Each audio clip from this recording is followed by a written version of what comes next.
Thank y'all for tuning back in to your favorite channel. I'm back. Don't forget to hit that subscribe button. It's been a few days, but don't forget to hit that like button before you get up out of here. Don't forget to hit that like button and drop down in the comments. Big shout out to all the brothers and sisters down in the chat. Big shout out to all the brothers and sisters that's watching the video that's not down in the chat. Big salute to all the dog lovers and bulldog lovers from one side of the country to the other side. Let's get back into that dog talk for this week. You know, I've been holding back for y'all, so we got some things to talk about. You know what I'm saying? First thing I want to say, big salute and shout out to Bully Gang 85, home on the nanny dog. Hey, brother Burst, I was checking that video out you dropped the other day, dropping on Master of All, what you call it. Man, you was tripping on him, man. You was tripping on that. That boy still out there tripping, man. He's still out there tripping. But hey, salute to y'all brothers, man. Big shouts out to the whole Pitbull community. You know, big salute, big shout out to Dog Man TV and J-Bo, you know what I'm saying, doing their thing. Salute to Pro and Game Mag out there. You know what I'm saying? Big shout out to all the dog channels out there. But let's get into that dog talk, you know, for this evening, for the day, for the night. You know, whatever hour this is when you decide you want to watch PBK9s. All right. First thing we're going to talk about. First thing up to talk about, you know, I want to explain some things. You know what I'm saying? I want to explain some things when it comes to training and why I don't really train local people, dogs in this area. You know, I have done it before, you know, and I just want to clear up a few things. For one, you know, one thing I noticed since I start training these dogs, folk like to get knowing you mixed up with business. You know, not everybody, just some folk. Folk like to get your relationship or just knowing you confused with business. Folk think because they know you, they can get whatever cheaper. You know what I'm saying? And it don't go that way. The main thing is I got to get my money up front. You know why? Because I done trained the dog one time and didn't receive no pay for the dog. You know, it'll never happen like that again. I'm not about to go through that taking you to court because at the end of the day, I say I need my money up front because when I train these dogs, when it comes down to the time when this dog is finished being trained and you haven't put anything down on it, you're going to pay your payment whenever the dog is finished. Now you got to pay your car payment. Now you got to pay your house payment. Now you got to pay your light bill, all your other bills, your child support. I'm not getting paid. You know what I'm saying? I'm going to be the last one to get paid, and I'm going to be having this dog over here, which I don't want. You know what I'm saying? Which I don't want because of a lack of payment. I done been through it. I won't go through it again. You know what I'm saying? The money not going to my pocket didn't hurt as worse as me getting out there wasting my time training that dog. You know what I'm saying? You can't get your time back once you get out there and put your time in with them dogs training that back. Time is something you can't get back. You see, I didn't get the bread, but yeah, I wasted half my summer, you know, training the dog. You know, because when you think folk gonna give you the money like they say, you know, but I see and found out, because see, you can't look at everything like it's a bad situation or a bad experience, because you got to use certain things as learning curves. You know what I'm saying? That just let me know to take my dollar up front. You know what I'm saying? I'm not going to be signing no papers with my money. Because see, when I'm training that dog, them papers don't make me feel secure. You signing a paper saying, oh, you're going to pay me this and you're going to pay me that. And then I got to go to court to go through all this. And if you don't got the money, I'm not going to get the money. You know what I'm saying? That's the thing about it. When you taking people to court and they don't got the money, there's no way for you to get the money. You know what I'm saying? All that taking to court to get the money, you can't make a person produce something they don't got. You know? Yeah, when you lying about something and you got stacks and stacks over here about it and you don't want to kick out for this, that's a whole different story. Then you got to prove all that. You got to go do this, go. I don't got time for it. To make everything simple, to keep everything simple, you know, upfront payment is what I do. You know what I'm saying? Upfront payment is what I do. And that way, if I don't deliver, then you can take me to court or do whatever you got to do on that end. You know what I'm saying? It'll be a whole lot more easier on that end. You know, whole lot more easier. Because at the end of the day, if something's not right with a dog, I can correct that. If something not right with the pay, you know, it's a whole different situation. You know what I'm saying? So that's why I really don't even, when local people in my area talk to me about training dogs, I really don't take it serious. I really don't even, you tell me certain things, and everybody look at these videos and they see these dogs doing certain things and they want their dog to do the same thing. And at the end of the day, you gotta understand and realize how much it costs to get these dogs like that. A lot of people say, "Oh, I want my dog trained," and they come in with between $350 to $700 trying to get their dog jumping rope, doing jumping double dutch, eating with a fork, and all other kind of stuff. You know what I'm saying? It don't work like that. It take a lot of time, a lot of training, time you can't get back in your life. You gonna pay for that. You know what I'm saying? At least if you get it from the Bay, because at the end of the day, I stamped my name on it. It ain't out a dog got trained from me that I didn't let go back. They didn't have to represent the Bay. Because when them dogs go back to their family and their folk, they represent the Bay. You know what I'm saying? So I gotta put my all into it. You know what I'm saying? I gotta put my all into it. And I done seen it. I done seen it. Folk will come up to you, and it's mostly the local young people. It ain't the local old people. Some of the old people. I had one brother, older than me, wanted, let me see how he put it.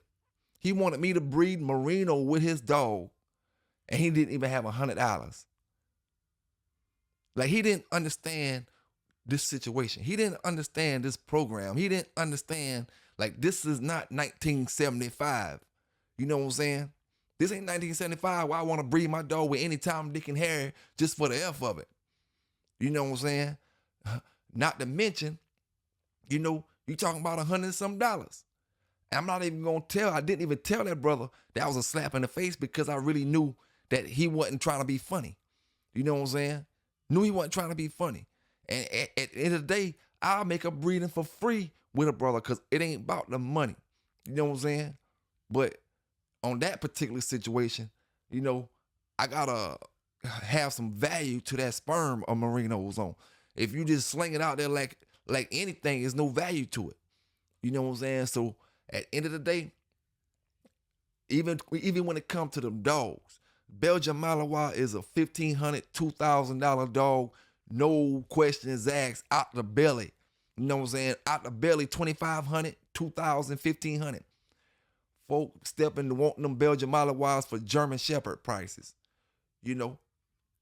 A lot of local people, it don't work like that. You don't want to pay. You want to pay for a chain. You want to pay the trick. You want to pay for them rims. You want to pay for all that bullshit to make you look a certain kind of way.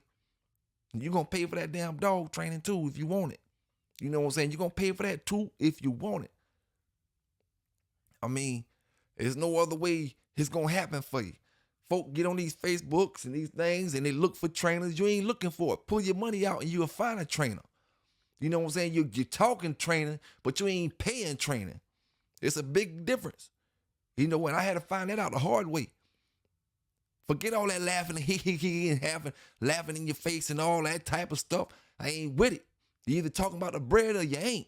If you talking about the bread, let's make it happen. Let's get this dog trained. Other than that, I ain't about to kick the shit with you, laughing and making you feel some kind of way and give you some kind of oppression. Like, I'm about to do this shit for free.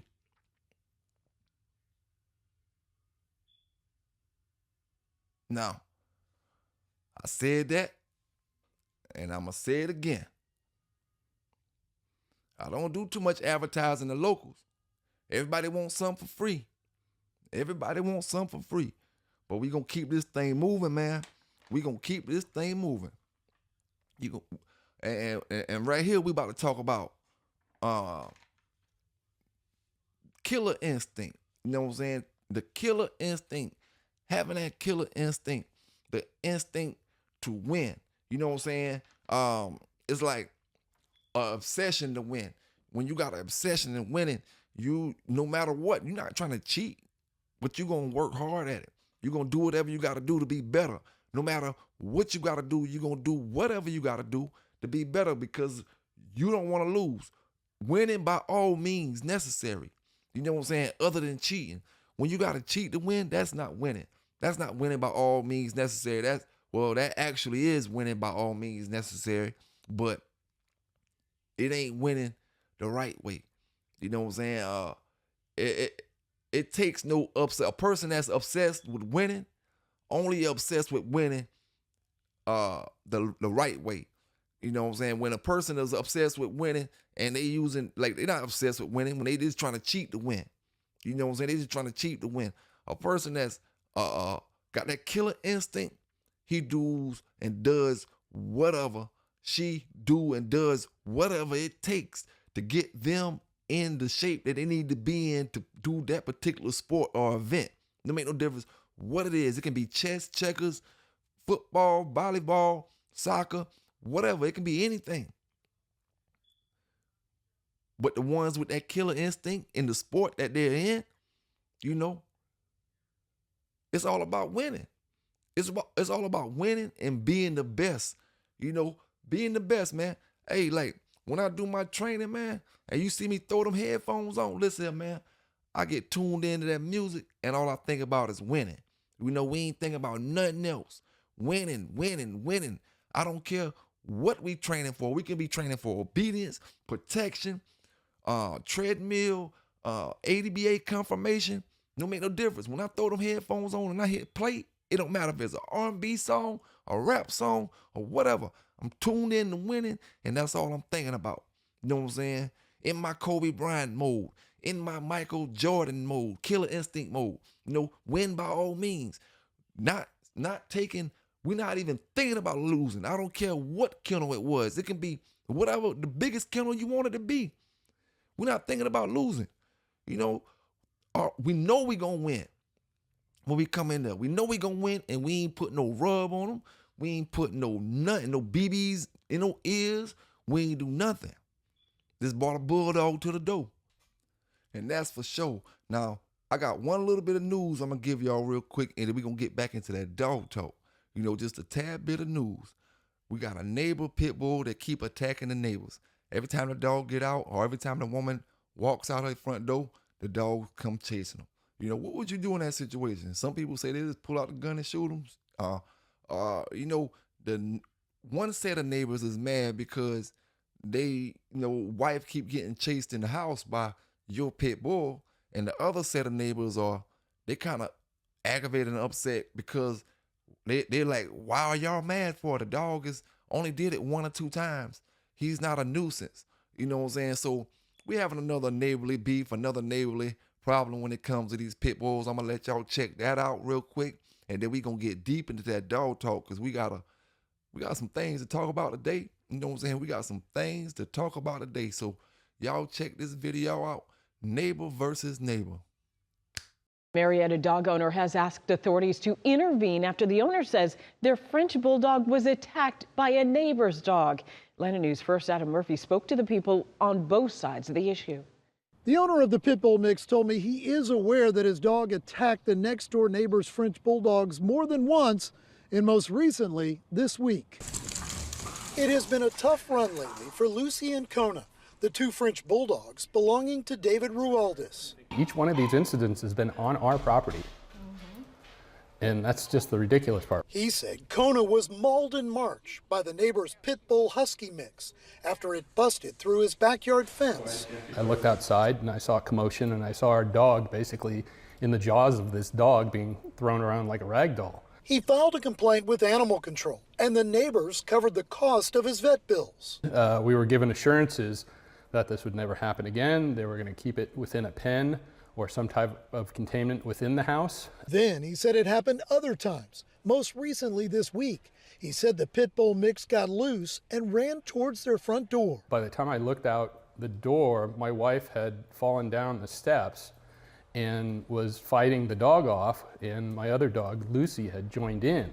Rualdis said his dog Lucy was bitten 10 times this week and still has the stitches to prove it. Somebody's got to do something. It's just, you can't live like this. I mean, we're just trying to live peacefully, and we don't want a dog attacking us or our kids or our animals or anybody else for that matter. This is just a ticking time bomb. So Atlanta News First questioned the owners of the Pitbull Husky mix next door.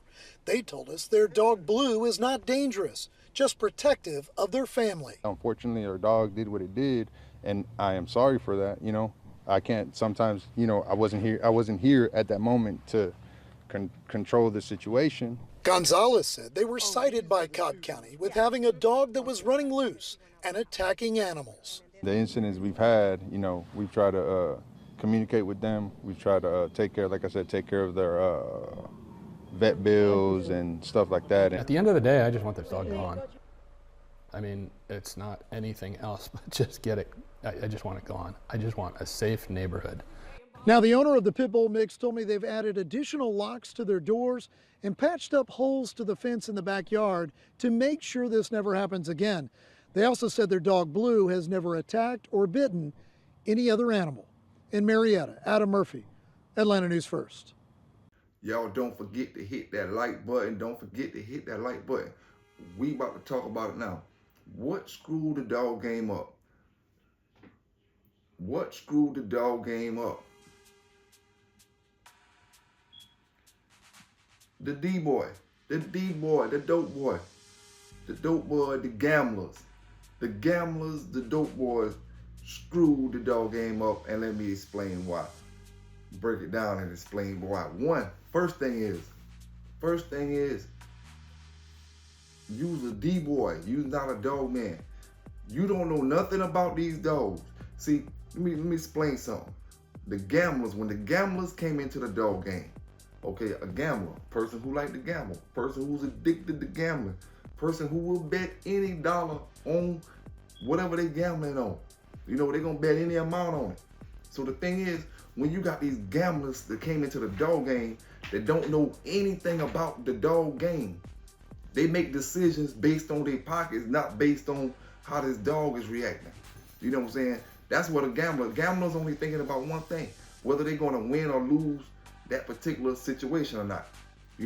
So at the end of the day, they don't care about the dog, period. As long as they get their money, they don't care. You know what I'm saying? And the thing about gamblers, they don't know the rules. They don't know the game. They don't know how the game is built. So the dog, the thing is, when you start putting all that, like say 20,000, 10,000, that's when the gamblers came in. 30, 40,000, gamblers coming in. Gamblers coming in. Not dog men, but gamblers. There's a big difference. Same way I say about the D-boys. And I speak on that D-boy topic because I was the D-boy at one time. But the thing about me, I had the love for the dogs before I even knew what any kind of drug was. You know what I'm saying? I had the love for the dogs way before that. So it's just the thing is, when you in the game, you see it. You see how brothers, because he making this or he making that, and he see, he not really into the dogs, but he into making money. And see, the thing is, okay, give you a quick example. Say, if I take one of my dogs to a show back then, and then my boy put 10,000 on him. You know what I'm saying? My boy put 10,000 on him. I don't necessarily have as much bread on it. He got the 10,000 on it, but by him putting the 10,000 on it, he thinking he can control what my dog is gonna do or what moves I'm gonna make in that square. See, that's what brothers gotta get it, understanding that. Because just because you put whatever amount you wanna put on this show, don't mean you can control what I do with this dog during this show. You know what I'm saying? You might wanna be like, oh, leave him down. Oh, pick him up, or whatever. Or you might try to, D-boys and gamblers gotta understand, which they always fail to understand, that these are not their dogs. You wanna bet, if you can't afford it, don't bet it.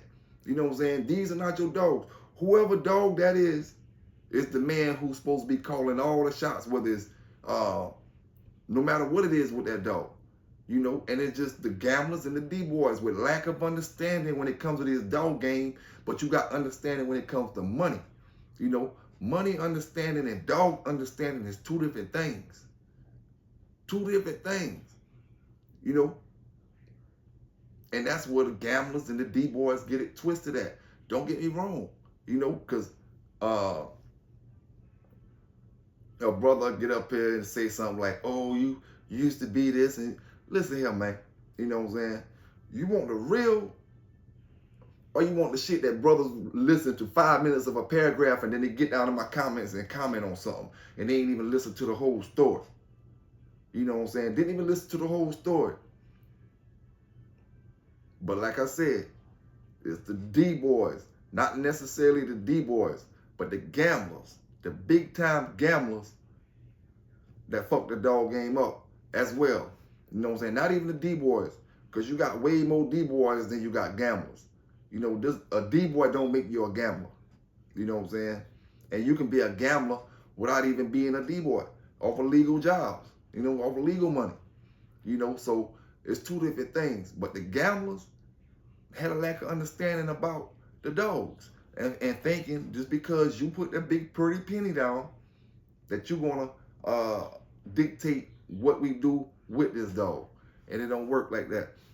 Gamblers, big time people with money coming and you get these some of these curs from these different kennels. You go offering this big time money and these brothers say you're a cur, and then you get out, take it out to the world.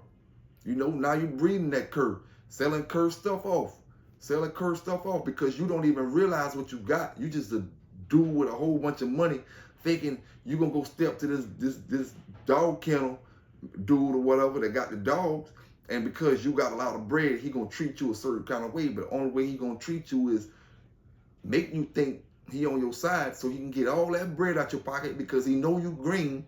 He know you green by the way you talking, so he gonna get as much as he can get out your pocket. You know, when the brother that come talk to him that he knows about dogs, that probably don't got no kind of money like you got, is gonna get a whole different conversation. You know what I'm saying? A whole different conversation, a whole different everything. Everything. It's one thing I know. And I done been around myself. You know what I'm saying? I done been around myself, brothers that had more money than me, but they thinking, oh, they can get into the dogs, and then damn, they know how to do this, and you know, it's all about time. One thing about it, you can't pay for a learning experience. You know what I'm saying? When I say that, I mean you can pay for one, you know, learn some things off that one, but you can't pay for learning experiences over time. The things you learn over a period of time, some of that stuff is priceless when it comes to these dogs. You know, and that's why I say a lot of things, and there's a lot of brothers that's still green that don't understand that they are still green because of the way they moving. You know, because of the way they moving. I want to send a big shout out to Brother Fat Bill, Mike Dan, Eli Monster, Mr. 216, Mr. Biggs, Supreme Excellence 1, Hunt Down Kennels, Melvin Brown, City Boy Kennels, Mary Forsyth. I think that's how I said it. If I said it wrong, Mary, you know who I'm talking about. You know, big salute to all my folk out there, man. Big salute to the whole Ireland, everybody in Ireland. Big salute to everybody in the UK. Barry 187, salute to you, my brother. Salute to you. I'm glad to see you in the show the other night, man. I ain't seen you in a while, bro. You know, it been about a month or so since we seen you up in the chat, but hey, good to have you back, my brother. Good to have you back. Almighty One, salute to you, fam. Salute to you. You know, keep doing your thing, man. Keep putting it together. Keep doing your thing, my brother. You know, we only got one life to live, fam. One life to live. You know, and we gotta live it to the fullest, man. Live it to the fullest. Big salute to Brother Luca. Big salute to let's see, Brick Soldier Kennels. Big salute to all the Bulldoggers, man. Big salute to all the Bulldoggers. Brother Nobody out there. Big salute to all the Bulldoggers, man. But I just wanted to, you know, talk on that part when it comes to the gamblers and the D-boys. The gamblers ruined the game a little more than the D-boys. The D-boys were just the ones who were able to go buy the dogs. But just because you was a D-boy and you was able to go buy it, don't mean you was about to go out there and put 10,000 on it. You know, the gamblers. Because see, you can be a D-boy and not even a gambler. You got D-boys who won't touch dice, who won't touch cards, poker cards I'm talking about. You know, you got these boys who don't do no gambling. But it's the gamblers, you know what I'm saying? Because we get it twisted sometimes and we say the D-boys ruined the game or this. Everybody played their part in getting the game to where it is right now. You know, and the gamblers, you know, all they know about is spending the money, betting the money or something like that. They can't tell you nothing about the dog, and they make decisions, you know, on their money instead of making decisions on the dog, you know. And that's just where I feel like, you know, a lot of the problems come in at, you know, as far as the betting and stuff like that. Because the gambler, he's not going to go by the rules of only don't bring nobody with you, keep all this on the low. Listen, the gambler's going to be loudmouth. The gambler want to have everybody there so they can see what's going on. You know, that's what the gambler going to do. Because if he a real gambler, and he got that money where he not worried about losing. Send the money on. Send the money with the dog man. You know, you don't gotta be there. But hey, it is what it is. Some folk do it this way, some folk do it that way. You know what I'm saying? Let's keep this thing rolling. Now, I'm gonna give y'all a little story. We about to talk about Bo for a minute. And I'm gonna talk, because it was more than one time that my ego and big head got me in trouble when it comes to Sambo. Okay, let me tell you about, you know, I think I told y'all one time before that a couple of my partners had got in a fight with Bo, got in a fight with some brothers, some friends of mine. Both sets of boys were my friends. You know what I'm saying? One set, you know, neither one of them boys knew each other. You know, they got in a fight arguing about Bo, you know, because one boy said he was talking trash about him, and then, which was dog talk. Then my other homeboy, you know, they start having words back and forth, and then a fight happened. Anyway, that's then. What I'm talking about is the actual show and how my ego got me in trouble, you know, during that time. All right. He bought a big black dog. My partner bought a big black dog. It looked like an alligator dog or something, but you can't look at a dog and tell what kind of dog it is. Big black dog, had to be about 60-some pounds, no body fat on it. Tall dog, ears clipped. His name was 8-Ball. Ears was clipped. I'm talking about, he had to be I'm going to give him a good 65 pounds. You know what I'm saying? Somewhere around the area, because Bo was about a good 55. And he was bigger than Bo, you know. But what my ego got me in trouble at is where the brother showed up. You know, it was probably about, I want to say it was the summertime maybe. I'm not sure if it was summer or winter. But it was probably maybe about 45 minutes, somewhere around the area before it got dark when they showed up. Maybe even close to an hour, you know. But he came and we made an agreement. I said, what you want to do? What you want to do? What you want to do? I said, all right, we ain't winning by no scratching. Only way whoever win this is a death match. You know what I'm saying? Only one come out is the one who living. You know what I'm saying? That's who going to determine the winner. We not going to win off scratching. We going to win off whoever killed the other one. That's the way we going to do it. Because they say they had it for show. I knew I had it for show. Okay, so boom, we start this thing up. Both come out, they going back and forth or whatever. I don't really remember too much detail on how the actual show went, but I'm gonna give you the show what happened. Bo was going. The black dog, you know, 8-Ball, he was going as well. But it got to maybe about, I'm gonna say about 30 to 45 minutes, maybe somewhere around that area. And we was doing the scratching. Now, I started the scratching because this was a no-scratch match. This was to just leave them down, drop them, and leave them there, and just sit back and whichever one come away from it. There wasn't no scratching involved with this show. You know, it's supposed to be. But I started the scratching because the dog kept wrestling Bo to the ground. So I said, hold up, man, hold up. Let me show you that Bo still coming hard. You know what I'm saying? Let me show you Bo still coming hard. I took Bo back. I let him scratch. Boom. Let him hit him. I let Bo scratch probably about 5 or 6 times over a good 15, 20 minutes.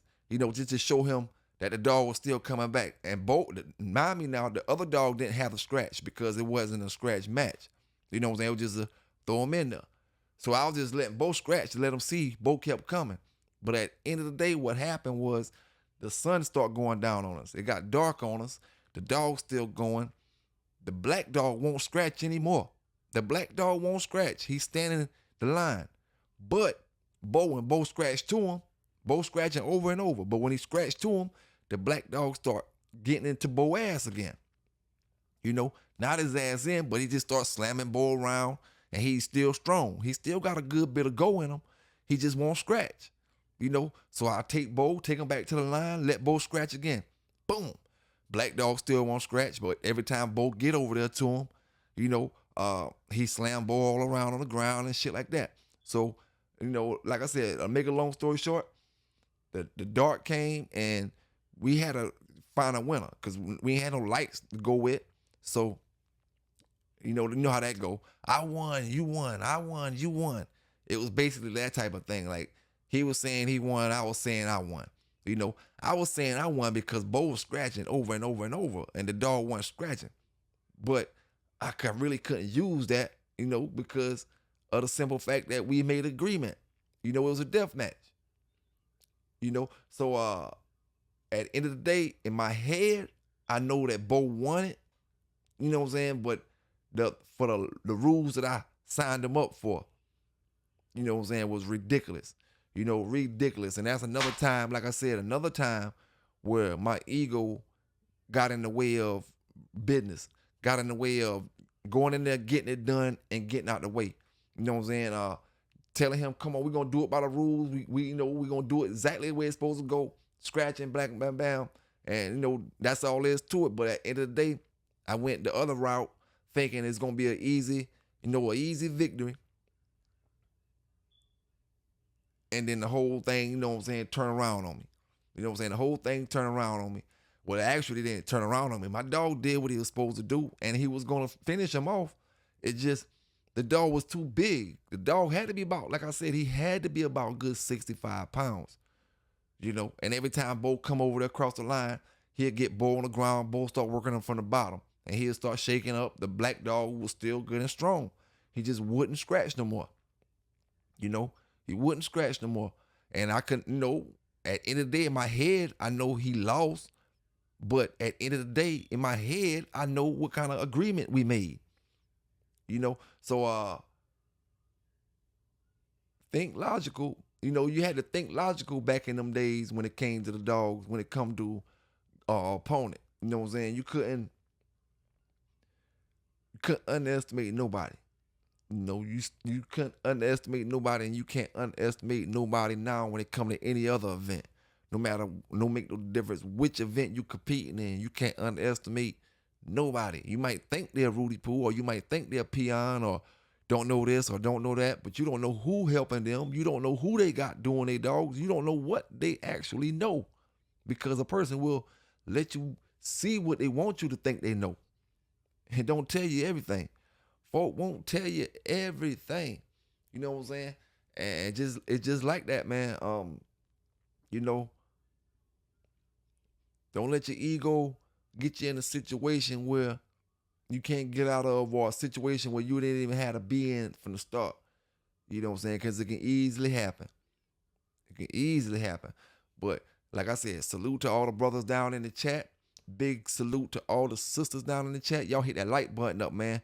We back in the dog talk. It's been a few days since I give it to you. And check this out, right?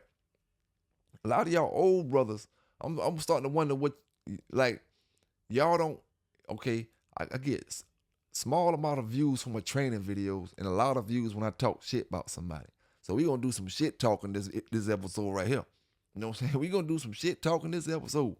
You know, a lot of y'all old school dog men, you know, y'all need to start opening y'all mouth a little more for the breed. What y'all got to bring positive to the breed 2023 other than them old ass stories y'all working with?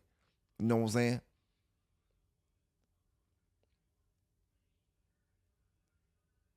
A lot of y'all old doggers, you know, need to start representing brothers that's representing the breed positive. You know, and then you always have something to say about something. I always got something to say about something. But I've been told my young brothers out there, when I say young, I mean anybody who ain't 60. You know, I've been told you. I've been told you. I had another brother ask me why I became a trainer. It's the love of the breed, man. The love of the breed. And I want to do something with the breed. And knowing that this is not back in the days where I can just take the dog out and go do this and do that and do this. So I still want to be active with my dog. I still want to do things with my dog. So I got to do the right things with my dog. For one. Two, it ain't nothing like taking a dog, working them for a few minutes and making them do what you want them to do. You know what I'm saying? Making them do what you want them to do. Because at the end of the day, you know, you can put me anywhere on this green earth, you know, and I can survive. Find me some dogs, train them to go hunting. I can stay in the mountains somewhere.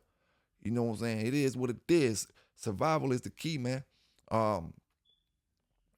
When it comes to training, and especially, I like training pits more than, you know, the males, because of the simple fact that folk think they're harder to train, which they are, but folk think they can't do the same exact things that any other dog can do, you know, and that's the complete opposite. Them dogs can do same things, if not more. It's just about where the owner head at. A lot of the owner's head is stuck on stupid. You know, when the dog is smart, the owner's head is stuck on stupid, thinking these dogs only meant for one thing, or thinking these dogs only can do one thing, you know, and don't give no support to any brothers that's trying to do something positive with them dogs. All they want to hear is something about a damn pedigree, something about some damn puppies, and a bunch of lies. That's all the dog community want to hear. A bunch of damn lies, something about some damn pedigrees, and something about a damn match that you only hearing one side of the damn story about. Whether I'm telling it or the next person telling it. You only hearing one side of the damn story. You know, but when a brother kicks some positive stuff, or when a brother talk about something that you can copy off of. See, I talk, you rather copy this content right here than copy that dog training content. See, that dog training content will help you get $1, help you make some money. Copying this content right here, only gonna draw attention from me. You know, at the end of the day, man, you know, everybody have the love of the game on different levels. When I say different levels, like I said before, everybody don't desire to be dog trainers. You know what I'm saying? But like I said earlier in this paragraph, in this video, what I said, y'all old school dog brothers don't do enough to big the community up when it's doing positive things. You know what I'm saying? Big shout out to brother Joe Woodall out there. Big shout out to brother Joe, you know what I'm saying? Because you be in the trenches. You know what I'm saying? Brother Joe be in the trenches. But a lot of y'all older brothers don't do enough to help these young brothers, even down to the Brother Samurai Kennel Digital Dog Show. Where was all y'all old school dog men at when that man was doing this past fall dog show? You know, where was all y'all old schoolers at? All y'all had to do was vouch your names for this, vouch your names for that, vouch for this, vouch for that. No, you want to tell a damn story about back in the days and look a certain damn way. You know, that's all you worrying about. And like I tell you, I don't even follow half of them up because I know losses a lot of these old school dog men took, and they don't want to take the claim for it. You only want to take the wins. You ain't want to take the loss. Oh, so it is what it is. You know what I'm saying? It is what it is. I've been told y'all we about to keep this thing moving because I got some stuff to talk about tonight or today. Like I said before, it depends on when you're checking this video out. Don't forget, if you want to donate to the channel, $ Pelican Bay Kennel. Cash App.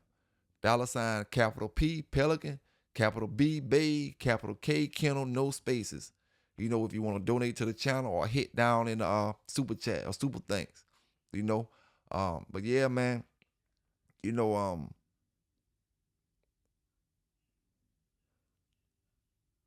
when it comes to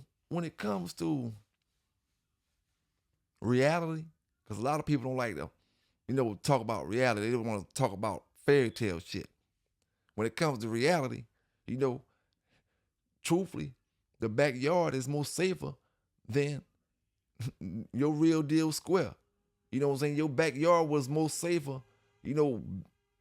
not too a little while ago than your square. When everybody want to be professionals, everybody want to, when that square thing get involved, that's when you get the Chinese connection involved. South Carolina, North Carolina, Georgia. One man from every one of them states knows something about what's going on, whatever you got set up. You know, one man from all them states knows something about what you got set up. And especially when we talking about the way folk moving in the last decade, you know, with all these 100-man shows, 50-man shows and stuff like that. Man, backyard way safer than a show. And then 9 times out of 10, you won't even get no how many shows you gonna get off? How many shows you actually gonna get off? See? I don't know, man. We always talking about traveling, talking about doing this, talking about doing that, talking about doing this, talking about doing that. Well, with actually a lot of the best and better bulldogs are in what they call the backyard. You know what I'm saying? Them brothers who was out there doing them, wasn't worrying about, no high dollar, wasn't trying to money gouge. You know what I'm saying? Wanted to see if they had a bulldog. Never ran from you. You know, it's just different, man. It's just different. And another thing I want to say, man, like, I can't support or have nobody on this channel that's going to be talking about anything illegal in modern day times. Not saying nobody ever did it. You know what I'm saying? But I'm just clearing things up. You know, anything we talking about, we not trying to talk about doing nothing in no modern day times. You know, I would never get on my channel and ever say, you got to roll these things. You got to do this to these things. Whatever you do with that thing, that's your business. You know what I'm saying? But at the end of the day, I ain't telling you to do nothing. You know what I'm saying? Because I'm telling you what I'm doing. You can do that if you want to, because we all grown folk. You know, we all grown folk.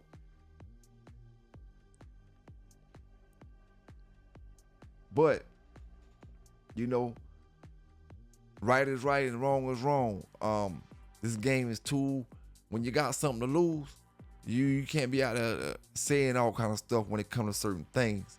You know what I'm saying? And I can care less what a man say about another person. I ain't talking about that. I'm talking about with anybody in the future. You know, we're not worrying about the past. We're talking about the future. You know what I'm saying? Anybody that's talking about doing something right now, you won't see them on my channel. You know what I'm saying? 'Cause we ain't talking about doing nothing right now. It's all about stories. Anything that's dealing with right now in present time is going to be dealing with health, nutrients, stuff like that, exercise, breeding, puppies, pedigrees, stuff like that, but nothing illegal, you know. And we're going to keep this thing going, man.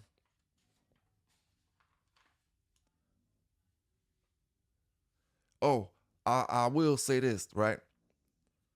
When it comes to a keep or something like that, you know, the bond with that dog is just as important as the keep is. You know, you can have that dog exercise, and just like some brothers say, they can take that same dog and pass it to anybody if he's exercised right and he's gonna perform right. But when that dog look up and start looking around and he don't see that person that he knows that he has that bond with, yeah, he's gonna keep performing. But you can bet you your bottom dollar, you know, that he's missing you on the inside of that square. Because a dog will look up and look for their owner. And then when they look for him, don't necessarily mean they're getting beat. You know, because when you're going into battle, you look for your partners. When you know you stepped into that arena together. So when your dog looking for his partner, he gonna be gone, and somebody else who you got handling him, you know, he gonna be like, I don't really know him. So when he would give 100% when he down, now he only might give 75% when he down. Now he only might give 60% when he trying to come back up, you know, because your partner don't know every single thing about that dog, what it takes to get that dog up off the ground like Kane and Tyson Fury, one of them boys. Lift up off that ground, you know what I'm saying, and get back up in that thing. Only the person with that bond with that dog can do that. Now that dog looking good. Yeah, he looking good and he going and he doing this, he doing that. But that person who actually owned that dog can get that dog to do a whole lot more. You know, whole lot more. But some folk will argue and say, like you say, any dog will do anything if he good with anybody, and that's true. But at the end of the day, it ain't true, because all dogs got feelings. No matter how ruthless you think they is, or how whatever you think they is, all dogs got feelings, and all dogs are made to adapt with people. That's the domesticated part they did when they made these dogs. So no matter what kind of dog you got, he made to be with a person. You don't got a wolf where he made to be in the wild. Your dogs are made to be with people. So that's the thing happen with a whole bunch of different breeds. They get anxiety, separation anxiety from being away from their owner. You know this person, you love this person, but you never around this person as much as you want to be. So the dogs start tripping and acting different, And you can have a killer, you can have a dog that's a for sure ace or whatever you want to call him. But when it's time to look up and he need to see you and he sees somebody else, you're going to get a different reaction from it. Whether you can notice it or not, you will get a different reaction from it. So the bond is, like I said, the bond is just as important as the keep is. The keep is important. So like, if you got a good bond with that dog, the keep is less important. Because you can come straight off the chain with a good bond dog, a dog you got a good bond with, and he's pretty much in shape already. If he's not fat and he's pretty much close to gain weight, you come off the chain, directly off the chain with him with that strong bond that you got. And then you take one that don't got a bond with that dog that he in the box with, but he in pretty good shape. And you see which one gonna end up on top at the end of the day. That one straight off the chain with no keep on him, period. But he with his owner. He with his real owner in there. Give or take if he a good dog. We ain't, because the brother be like, oh, he Curl do this and Curl do that. Curves will do anything. We not even discussing curves right now. We only discussing, what somebody would consider a great dog. And like I said, the bond is just as important as the keep. Now, one thing me and one of my brothers was speaking about, one thing we was speaking about was, you can get it confused about whether your dog is producing like that. You could think your male dog is producing better than what he is because of you being a dog man to socialize that puppy very, very, very well. You did very great with that puppy when he was young, and you a good dog man. So now your puppy acting pretty good, and you overrating the way your male dog is producing. And we was talking about that, and I feel like that's very true. That's very true, but at the same time, it goes back to the benefits of being a good dog man, because no matter how you breed them dogs, no matter who you is with them dogs, it's not going to come down to just that dog. At the end of the day, it's going to come down to the man and the dog, because you got to feed that dog. You got to keep that dog healthy. You got to do all that stuff with that dog. It ain't going to be just that dog at the end of the day. So it's up to you to be an overachiever, obsessed with winning, to having that killer instinct in you to where you want to, you're not going to accept lose. You start from day one with them puppies, and you're going to make sure they be good. You know what I'm saying? See, the thing is, you can't not show them love to see if you producing, because the thing is, that's the thing you need to see if your dog producing. See, this is the thing. If my dog produce something, right? If my dog produce, and then I got a puppy, I leave him on the chain till he's 6 months old. Now this puppy is not socialized or not nothing, no kind of socialization. The dog produce a good dog, but the dog not gonna give me. I'm not even gonna see his total abilities or qualities because of lack of socialization in that dog. You see, with Sambo, one of the great things that I did was I socialized them. Even though I got him at 11 months old, he was socialized. I had him with me every single day on the block, this block, that block, this block, that car, this car. You know what I'm saying? Every single day. So he was socialized. It wasn't nothing that he was scared of when it come to making loud noises. Bo had dogs that we went against that time, and brothers would be like, don't make no loud noise, don't clap, don't do this. We can't do nothing. The normal stuff that we would do, we couldn't do it because these dogs not even used to people clapping their hands, not used to making noise, not doing nothing too distractive to the dog, you know what I'm saying? But they just not used to anything outside of the norm, and it spooks them a little bit. So a dog man, you know what I'm saying, you got to overly socialize these dogs, or socialize these dogs rather. You can never rely on the breeding.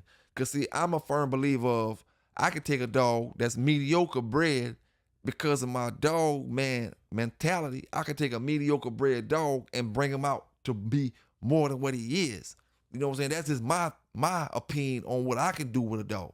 You know, cause I already know half the dogs this brothers say is mediocre is not mediocre. You just put mediocre time into the dog. When you bullshitting with the dog, you gonna get out bullshit. You know, and that's just all it is to it. And I found that out a long time ago. You can put a lot, and if you see this dog curved out already, I ain't talking about that. You know what I'm saying? Some dogs, you know what I'm saying? It depends on the owner.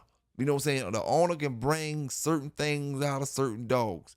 So really, if you socializing a dog good, that's all part of what you're supposed to be doing. You know what I'm saying? Because you can never judge a litter of puppies by how you socialize that dog or don't socialize the dog. Because you can't say that dog isn't or is producing if you don't touch that puppy over there and never take him off the chain. Because now he's going to be scared of this, scared of that. He's not going to do the same things. You're going to turn certain traits on in the dog that wouldn't normally be turned on, like the fear, this, and aggression, human aggression. You're going to turn certain things on just because of the lack of messing with the dog. You know, for the most part, he probably be shy, not want to do anything. When you take another dog that somebody socialized off the same bloodline, socialize them real good, and now you got a whole different dog at 2 or 3 months old. He acting like a grown dog. He want to scratch, he want to hit, he want to do all that stuff like a grown dog. You know, just because you socialized them. So, you know, when me and my partner was talking, I kind of agree with what he said at the same time. You know, I mean, there's nothing you can do about being a great dog man and socializing your dog good, you know, because you're supposed to do that whether you got because nobody know they got curves off top. Nobody gonna know that you got a curve. Everybody think they got great dogs until you find out that dog's a curve. You know what I'm saying? Until you find out that point. So up until that point, you got to be socializing that dog, dealing with that dog, you know, just like whether you see him do anything, you got to be treating him like he's a champion. You know, if you treat them like bullshit, what you gonna expect? That's all I gotta say, man. If you're not treating them like 100, why you keep expecting 100? You can't do it. It don't work like that. You know, it don't. I mean, and like I said, I 100% agree with. Sometimes we can, like, say for instance, a brother give me a dog, the dog not really producing that good, but I get the dog and I make him look good. Now we thinking that dog producing good because of I got the dog and made him look good. But that's just the way the pendulum fall.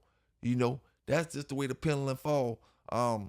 You rather take a chance on being a good, you know, starting a dog up, starting them off young, far as socializing them and stuff like that. You rather be socialized young and somebody can say, oh, he a good dog, man, but the breeder ain't that good, then it'd be the total opposite. Then that breeding be good, and then you didn't put the work in as a dog, man. You didn't socialize them right. You didn't do this. Now a dog can't even go through half the stuff that a lot of these other dogs go through. You know, put him in the car, he just freeze up. He won't even fucking move. You know what I'm saying? You know, just socialization is one of the keys of making a top echelon dog. You know what I'm saying? And I'm gonna stand on this until we finish talking about this particular topic. A dog that's given the right amount of love, a dog that's given the right amount of attention, you know, can be an overachiever. You know, you got overachievers in every single thing you do. And what an overachiever is, somebody who's not supposed to achieve this, but he achieved that. You know what I'm saying? An overachiever, man. You know, and we got a lot of them. So, I mean, you know how many dogs out there probably are overachievers? You know, wasn't supposed to be nothing, but the person that got the dog made the dog into something else. There's a lot of dogs out there like that. That's why some of y'all brothers, when you get dogs from brothers, you're like, oh, they're not producing, they're not this. But you don't do them dogs the way that brother do them dogs. You don't do them dogs the way that sister do them dogs. So you can't expect the same results from them dogs. You see, that's why I always say, now we gonna get to that. I ain't gonna even get to that yet. We gonna get to that. We gotta talk about all that. You know what I'm saying? We gotta talk about all that. But one thing I will say, don't stop your socialization, my brothers and sisters, when you're dealing with these puppies. You know, you can tell a difference from night and day from a puppy that been socialized at 2 months old to a puppy that just been left in the cage at 2 months old. And you see that one that been socialized at 2 months old, they act like a totally different kind of dog. You know, totally different dog, running with you, walking places, acting like a grown dog, tail in the air. You know, nothing scares them. And that's the whole thing about socialization. When the puppy first get to certain things, he may be scared, but real working people that got these working dogs, we like dogs that don't think. Dogs is brave. Dogs that see things instead of thinking, he just go ahead and go cross it. Instead of thinking before he go cross that bridge and get nervous, he just go ahead and walk across the bridge. You know what I'm saying? We want dogs that got that nerve, you know, got that nerve. But the thing is, if a dog is not socialized right, and you trying to rely on just the genetics, that's why y'all brothers get a lot of disappointments. You relying on just the genetics when you didn't understand that Crenshaw was a dog man and Jeep was a good dog. When you didn't understand that Mr. Chavis was a good dog man and Jocko was a good dog. You didn't understand that Garner was a good dog man and Frisco was a good dog, or Chinaman was a good dog, or Mr. Vinny was a good dog man and Chinaman was a good dog, or Mr. Boudreaux was a good dog man and Eli was a good dog. You know, it's rarely gonna be just one. Oh, he's a bum, man. Yeah, you don't like him. Yeah, you have a problem with him. But when it comes to them dogs, he's a hellified MFer. You know what I'm saying? Hellified. You don't like him for some other personal things. You know what I'm saying? You don't like him for other personal things. But when it comes to them dogs, he handles his business. You see? And then at the end of the day, you get these brothers with these great pedigrees. But you thinking that pedigree gonna lead you to the promised land. Nah, man. That pedigree ain't gonna lead you to the promised land. I can bet you, like I say, bet your bottom dollar on it. You know what I'm saying? Bet your bottom dollar on it. Them pedigrees ain't gonna lead you to the promised land. You know? But yeah, man. All I'm gonna say about that, keep socializing them dogs. Keep doing what y'all doing out there. Keep producing them great puppies. Keep having them great litters and take care of them dogs the way y'all supposed to, man. Let's move on to the next thing, man. One thing we gotta understand, my younger brothers, understand, man, them big kennels, they the same as you. They ain't no different than you. They eat the same way as you, put on their pants the same way as you, go buy dog food the same way as you. So stop letting them treat you like they above this and that, or they above this and that. You know what I'm saying? Or, you know, and then a lot of these dog brothers, you know, I ain't gonna call no names right now. You know what I'm saying? I ain't gonna call no names right now. You know, but a lot of these dog brothers, they rely on that old school reputation, which is all gravy, because you can't do nothing in the 2000 era. But you're not humble enough. You think y'all think y'all the shit or some type of shit. You know what I'm saying? And then got a bunch of these made up champions. This and now that we look back at it, it's only one group of people that got the champions. On down from Mayday to Little John to Puma and the rest of them. One group of people with the champions. The champions that all y'all brothers running around this country buying. Macho Buck, Puma, rest of them. All one group of people. One group, one family of people, one group of friends, one group of whatever you want to call it. You know what I'm saying? All of them got, Little John, all of them champions. Champion this, champion that, not Little John, but the rest of them. You know, and these the champions y'all look high up on. You know what I'm saying? We got some stuff to talk about today, my brothers. We got some stuff to talk about today. You know what I'm saying? We got some stuff to talk about today. And just like I said earlier in the video, I was saying it 30 years ago. A lot of y'all old schoolers are about a bunch of talk. You ain't about representing this breed in the right way 2023. You're lying. Your stores, half of your stores is lying. the stories that come back out from the past about you. A lot of them brothers say some of these brothers was cheating. You know what I'm saying? But that's neither here nor there. All I'm telling my younger brothers is stop letting these folk play you because they got more experience in the game than you. You know what I'm saying? Play you because of certain things. You know, play you because of certain things. Now, Chico, somebody put out a video with Chico on it, right? I guess Chico did. Talking trash about, I don't know who he talking trash about, but he say Victor don't want them kind of guys with his dogs. Victor don't know them. I don't know who he talking about. Say Victor don't want these kind of guys with their dogs, this and that, this and that. You know what I'm saying? And that goes back to what I was saying before, man. We trying to use these old names for clientele and clout, and a lot of these old folk don't even deal with brothers. You know what I'm saying? Don't even deal with brothers. But when you get these folk to start getting on these news channels and they say like, oh man, I don't fuck with him. You know what I'm saying? He ain't never gotten enough Mayday, or she ain't never gotten enough Yellow, or this dog or that dog. But yet when brothers is not getting up here speaking and verifying that stuff, who gonna say you lying? You know what I'm saying? And who gonna say I'm lying about this if nobody get up here and say I'm lying?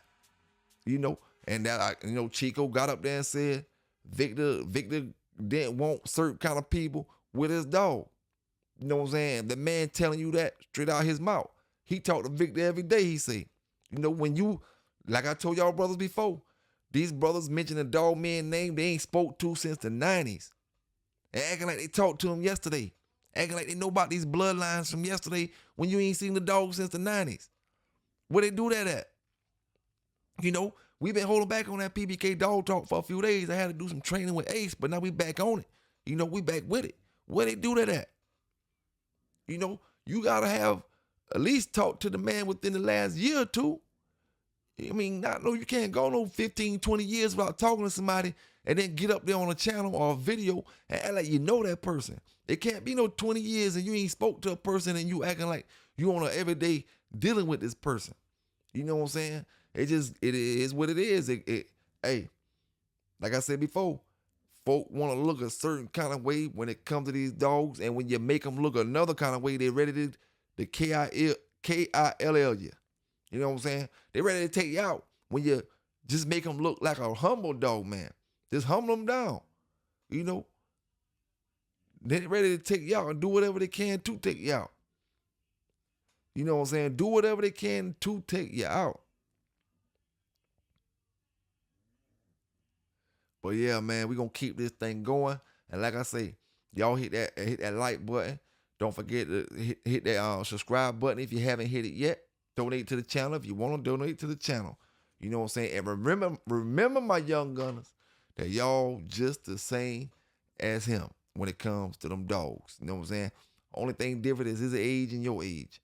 You know, other than that, it is what it is. Oh, now, the next topic, you know, we're going to talk about another man trying to work your line like you, you know, and he don't know what to do. He don't know what's what when it comes to your line, and that's why he not getting the same results. You know, that's why I said before, time in. When I say time in, I don't mean time in the dog game, because brothers will get it confused. You can have time in the dog game, but if you ain't got time in on one particular line, all the shit you got in the dog game, you just experiment with this, experiment with that, experiment with this, whatever. I mean, time in with a particular line, year after year after year after year with a particular line of dogs. You know what I'm saying? A lot of brothers get these dogs from brothers and don't know how to use them. Just like, you know, that brother, the master of that line, but you get it, you don't know how to use it, and then you get out there and give it a bad name. Or you get out there and say, oh, this is not doing this or it's not doing that.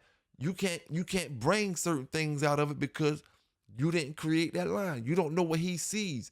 You don't know what makes that line tick for him. You know what I'm saying? You don't know what he's making these breedings for. All you know is you got the papers. It say this. He telling you these dogs good, and you taking them and you leaving with them. You know what I'm saying? That's all you know. Then when you get them, you look at the pedigrees and you start trying to base the pedigree on how your dog should react. You know what I'm saying? And then when I say how your dog should react, because brothers will wanna back then wanna start dogs up 3, 4, 5, 6 months old, and if they didn't get the reaction they wanted, the dog was a cur, or the dog got pushed to the back of the yard. And like I said before, even in the shows back in the days, brothers get these different lines and they don't know how to use them. Every line is used different ways once you have time in with a line. See, it's some of them old school dog brothers, you know what I'm saying? Not talking about no particular one. It's some of y'all old school dog brothers that don't have time in with a particular line your damn self. You know, yeah, you made a breeding and you got a famous male, but how many years did you breed that male after he was living? How many years did you work with his sons, grandsons, great-grandsons, great-great-grandsons, great-great-great-grandsons? How many years did you do that to see what these dogs gonna be throwing? You see, that's why I say, don't get it twisted, man. Don't get it twisted. It's a lot of them old brothers that got too much pride to say they ain't experienced a lot of things that they acting like they experienced. You know what I'm saying? Only using their age, and I'm not talking about no particular person. I gotta say it again. Using their age to make folk feel like they're seasoned. You know, they're seasoned. But green is what green does. And some of this stuff I see on these YouTube channels means that dog brothers are green. Shows me that some of these dog brothers are green. You know, don't know what time it is. Don't know what time it is. And listen here, man. Just because you got a good dog, that don't mean you're not green. You could jump in the game with a grand champion. You think because you got a grand champion, you're not green? You think like what you think? I don't understand. A title dog don't take the greenness from a person. Time, experience, learning, losing, learning this, learning that when it comes to the outs and the ends of the dog game. When it comes to all the outs and the ends of the square, the keep, the conditioning, the nutrients, the health, the every single thing when it comes to that dog. You know, and being green can affect all them different parts when it comes to nutrients, when it comes to health, when it comes to exercise, when it comes to over-exercising, under-exercising. Being green can affect all that type of stuff when it comes to getting yourself in a situation you don't need to be in. Being green can affect all that stuff.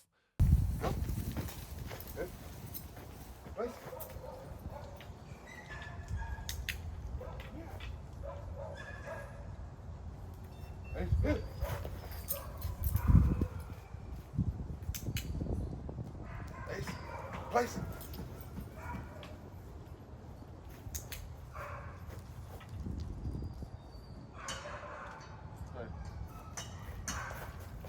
Ace, hit it.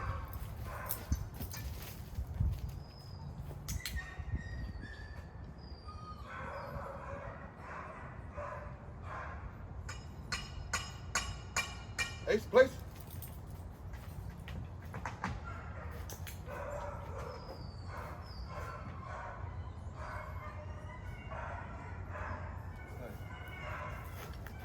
Ace, middle. Middle.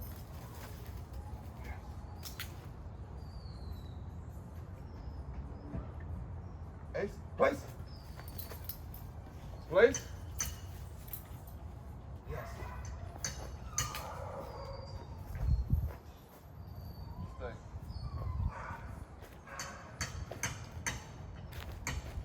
Hit.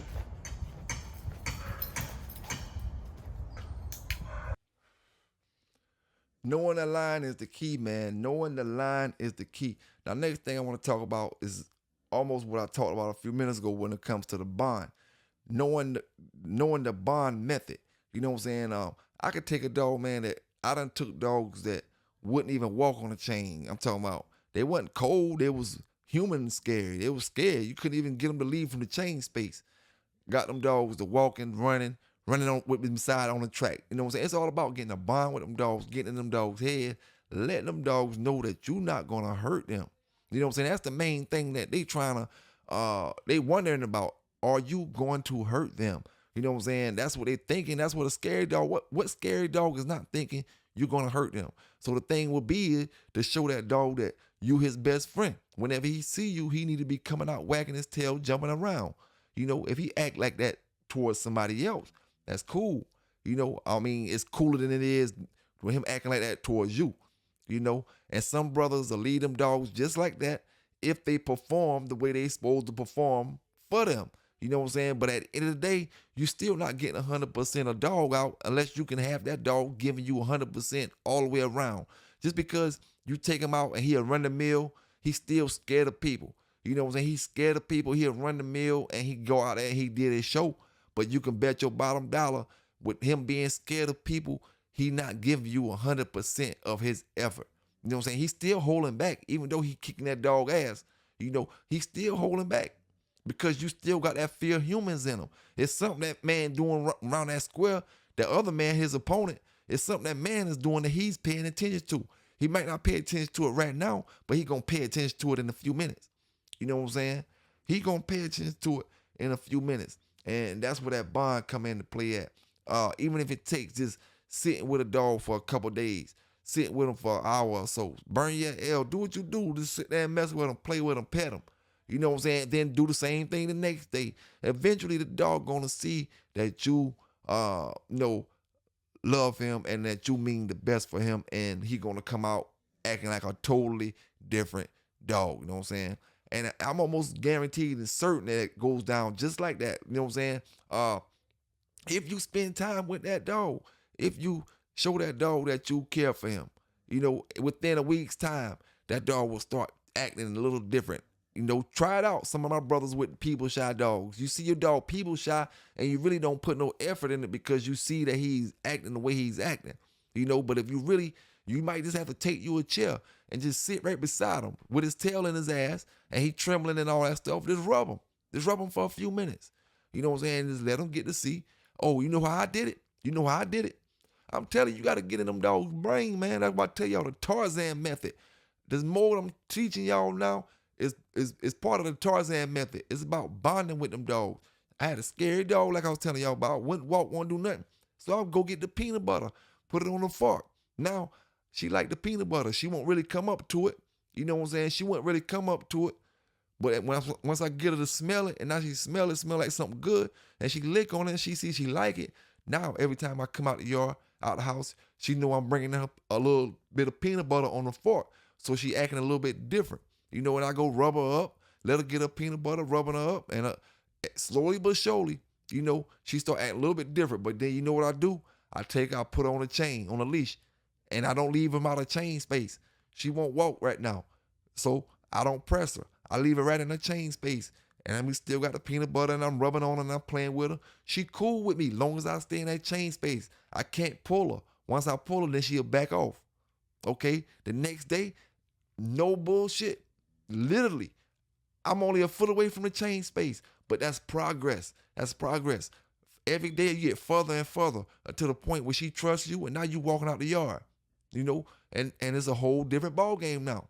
It's all about getting that trust from that dog. Some dogs, it's like this, man. A fucked up, a bad girl can ruin a good man, and vice versa. A messed up man can ruin a good girl for the next person. You know what I'm saying?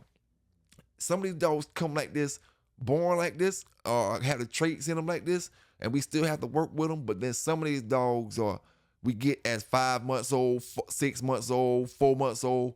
A dog can turn to a cold dog in a matter of 1 or 2 months. You know what I'm saying? You can get that dog at 2 or 3 months, and whatever they did to that dog in the first couple months, got that dog acting like a cold dog now. And you thinking, oh, he 4 months old, I can get him, but that scary thing that locked in on him. So now you got to really put in some work. You can get it out, but you just got to be willing to put in that work. And there's a lot of brothers that's not willing to put in that work, but they want the same results, you know. And them the ones that always get something negative or failure from their program. You know what I'm saying? Something negative or failure from their program. Now, you know, I will say this, you know, shout out to the supporters. You know, when it comes to dealing with these big kennels or these bigger kennels, Sometimes it can be like the majors or getting a record deal, getting a major record deal or staying independent. You know, you got your cons and your pros when it comes to both situations. When it comes to your majors and your major dog men, it's benefits and it's cons dealing with every situation. But at the end of the day, just like with the music, you know, the independent brothers, the ones who make it independent, are the ones who really see the results from their program. You know what I'm saying? And the thing I mean, like, don't let a lot of these brothers just feed you something just to be selling you puppies. You know what I'm saying? Just to be selling you puppies. Like, you see brothers up here on these Facebook channels every single day, on these Facebook pages every single day, that I'm talking about so-called big kennels that do not post nothing, that do not give you no kind of dog knowledge, that don't tell you anything, that they have no conversation for you if you're not buying a puppy from them. You know what I'm saying? If you're not buying a puppy from them. You know, so that's why I say it's pros and cons with everything. You know what I'm saying? Get your dog that you want, breed it how you want, and run your program and see what it's gonna take you from there. You know, you don't need to keep buying and buying and buying and buying and buying and buying and buying. You know what I'm saying? Get what you gonna run, breed that up, and see how it's gonna go. You know, and run independent. Run that independent thing. And you're gonna get a whole bunch of great dogs. You know what I'm saying? You're gonna get great dogs because you keep what the big kennels will do. Every now and then they're gonna sell you some big dogs or whatever you want. But believe me, when you buy that and then you get it, then you go out there, it ain't what you want, then you complaining, oh, they don't got this or they don't got that. But like the brothers say, who gonna sell you their best stuff when it's grown already? You know what I'm saying? You can say, and I can say the same thing. This dog man gonna sell you a good dog. This dog man gonna sell you a good dog. But we always gotta stick to reality. Which dog man is gonna sell you a dog that can outwork every dog on their yard? So when you get that dog from them, and if it's grown, understand, it may be a great dog. It may turn out to be a grand champion when you take it off the yard. But he's not gonna sell you the dog that can be capable of be the best dog on his yard. You know what I'm saying? It's just plain out and simple. So when it comes to getting puppies and getting grown dogs, you're best off getting these grown dogs. Getting these puppies. You know what I'm saying? Getting these puppies, raising them yourself. Although we hate to do it because the puppy period and stages is just so long, and it's like about like trying to grow dreads and going through that nappy stage. You know what I'm saying? Where you can't twist it up yet, but you know what I'm saying? You're too low to be, pat it down or anything. Like, you just got a rocket nappy. You know, that's about like them puppies, man. You hate to raise them up, but when you get a puppy and you raise it up, you get the better of the dogs. You know what I'm saying? A lot of them dogs that might have been curs, if they would have grew up different, in a different sort of lifestyle, maybe they would have been better dogs. Maybe they would have been better dogs. Now, y'all want the news, y'all want Crooks Uncovered. Well, let's talk about this, right? Let me take y'all back, like I told y'all, a Sambo story. Now, salute to the brother Danny D from South Carolina, great old school dog man, right? Great old school dog man. So they go a picture right here of him breeding one of his dogs, Cruz, way back in the days of the Yellow days and the Cruz Rocky days. That's a picture of him breeding his dog. Not of him, but of his dog breeding. So I'm letting you know what kind of dog man I'm dealing with, an old schooler. But Danny D, I need my money back. You took $1,700 from me. Took $1,700 from me and Sambo because you refereed and conditioned the dog. And that ain't right. That ain't how dog man's supposed to do it. Not to mention you bought a cold cur female to us and sold it to us after that. But that was before I found out that you worked the dog. You see, I don't mind losing a fair loss, but what I ain't gonna take, is when, like we say, Crooks Uncovered. Brother took my money. You know what I'm saying? I came to game to play fair. I didn't rub. I didn't do no cheating. I came to play fair. But everybody don't come to play fair. And see, that's what I call, they don't got the killer instinct. You know what I'm saying? They don't got the killer instinct when you go to cheating. It's a difference. You know what I'm saying? That killer instinct is when you know he gonna come back. When you ain't picking up, you know he gonna come back, and you gonna stay in there with him, and you gonna talk him through that thing. You know what I'm saying? You gonna talk him through that thing, and he can see the killer in your eyes. You know, he can see that fire burning in your eyes, and you gonna get him to flip back over and get back into that show. See, it's a difference when a person having that killer instinct and the person cheating. So Danny D, South Carolina native, you know, I mean, I guess it's too many years to ask for my money back. But you ought not to have cheated a young brother back in them days, trying to come up. Because see, back then, you was the age that I am right now. You know, back then, you was this age that I am right now. You had a whole lot more sense than to cheat me like that, Danny D. You know, you had a whole lot more sense. And let me remind you where you went at. North Carolina, the dog named Tank you had. You didn't have him. You was working them for them brothers down in Maxton. No, you working them for them. Got to explain, because you'll be acting like you wasn't there, and now I'm talking about somebody else. Danny D. The ghost. You know what I'm saying? Call you the ghost. But yeah, you came and you cheated. You know, so when somebody asks me anything about you, or they say anything about your dogs, you know, I never had none of your dogs. I heard you had good dogs before, but one thing I do know is you will cheat.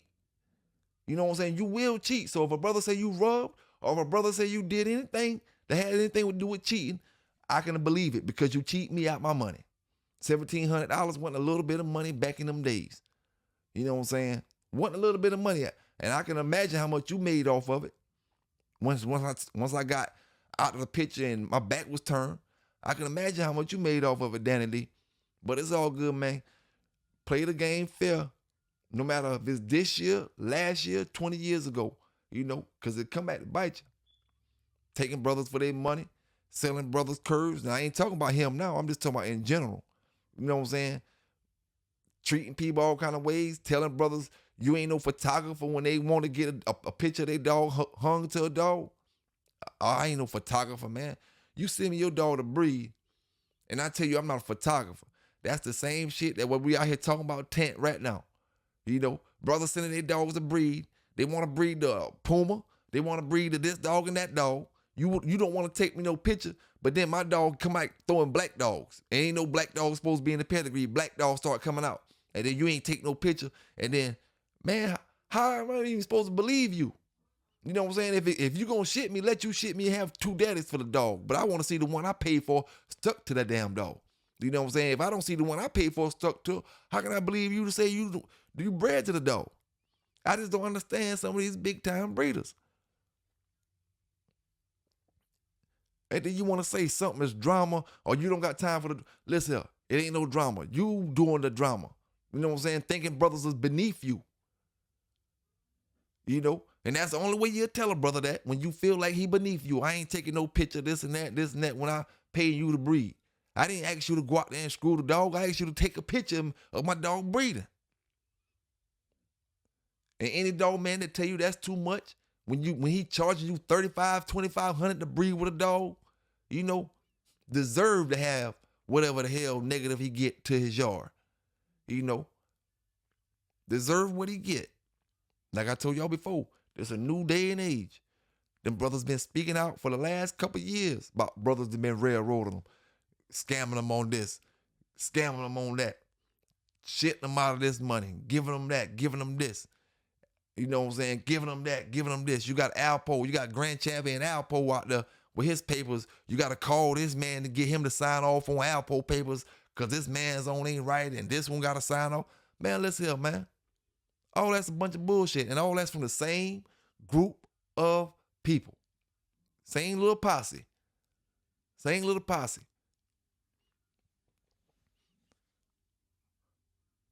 But for some reason, I mean, it's a new era. And folks act like they don't understand it. It's a new era now.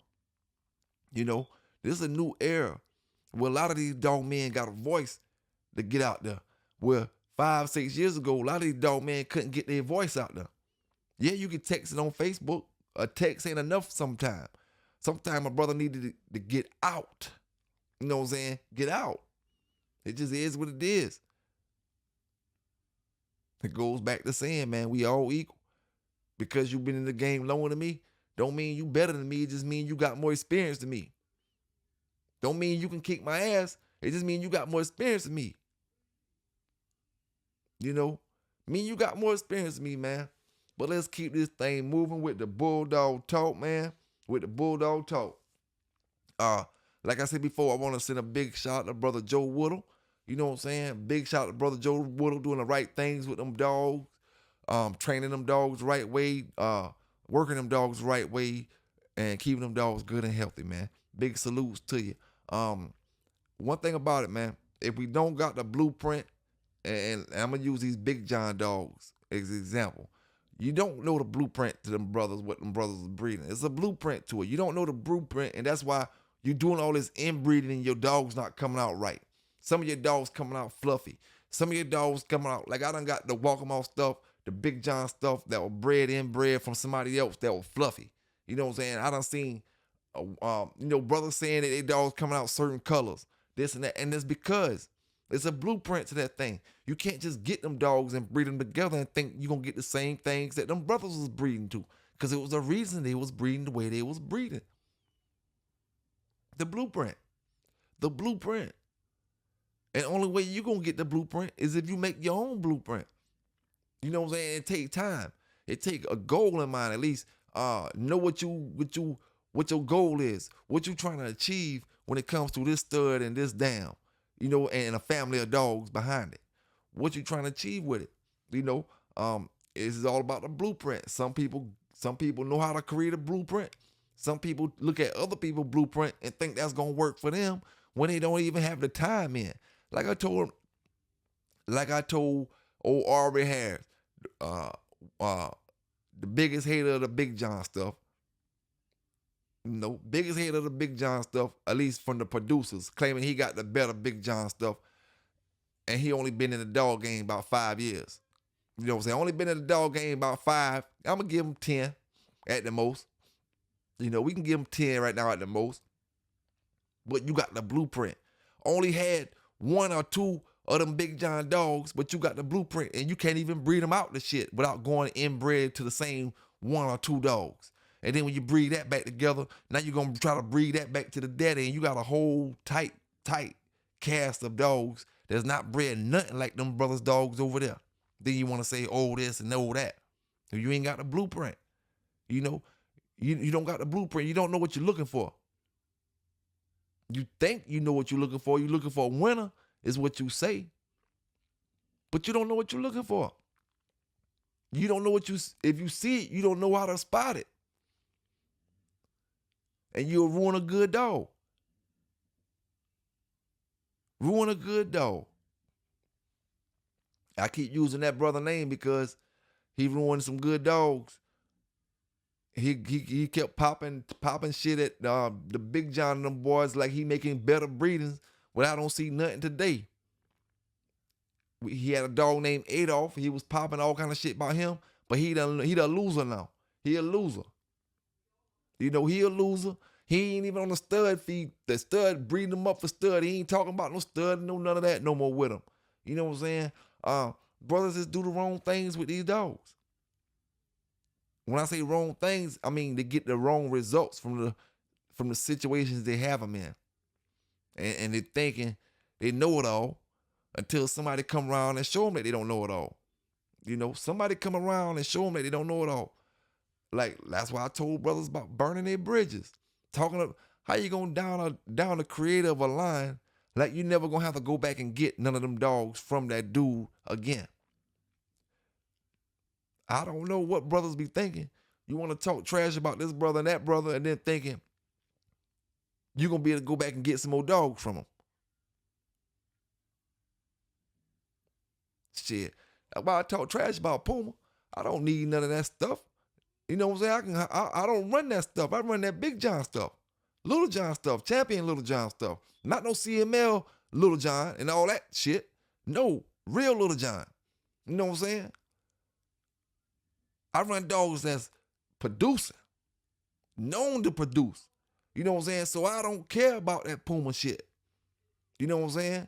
I don't care about it. So if I want to talk trash about that, I'm going to talk trash about it. If I want to talk trash about the Macho Buck, I'm going to talk trash about that. I don't want none of that shit. I got what I'm running. You know what I'm saying? I got whatever line I'm running. I've been had whatever line I was running before y'all even heard of me, period. You know, ain't nothing changed with me in the last 20 years, 15 years. You know, when it comes to a bloodline, man, listen, everybody different. You know, you got brothers out there who got time in, who know the same exact thing I'm saying. They only running certain things. You got to show me if you want me to start running this kind of line. Show me what make me want to change and get into that line. You know, but a lot of brothers can't show you. And then when I say show me, don't mean nothing illegal.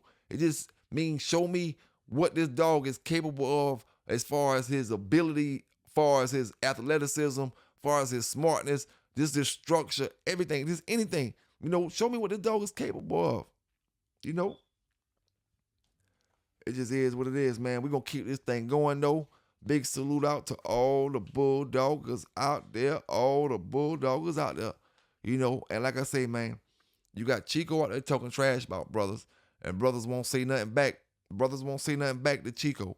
You know, brothers won't argue back with Chico, but they'll get up here and try to knock these brothers up here doing their thing.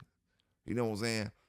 Knock this brother Fat Bill, or knock me, or knock one of the other brothers, this or that. Oh, I want to send a big salute and a big shout out to Brother Samurai Kennel and the whole Shogun crew. Salute to my fam out there, man. Big salute to all the brothers. You know what I'm saying? Hey, salute again. Because, hey, y'all going to get tired of me saying it till the next show comes. Salute to Gas and Go for winning with Demon and the Best in Show. You know, salute to that brother. Hey, I see that chocolate dog you out there advertising, Gas and Go. The joker look good, boy. The joker look good, man. Keep doing your thing when it comes to them dog, fam. You know, big salute to everybody, man. Just give me a little bit of that dog talk for the day, man. I know y'all tired of all that bullshit, listening to a lot of lies, listening to stuff you're not sure if you can believe it or not, listening to stuff that you got to listen to it and you can't even react to it, because if you react to it, it's going to get your ass in trouble. You know what I'm saying? Gonna get your ass in trouble. You should be tired of hearing something that if you do it, you're going to get in trouble. Why do you want to even poison and put all that shit in your head for? You know what I'm saying? But hey, everybody different, man. Everybody different. You know, everybody handle things the way they got to handle it. PBK9 is going to give it to you the way I got to keep giving it to you. Fair and unbiased, raw and uncut. Y'all stay safe out there. Y'all stay legal out there. And I'm out.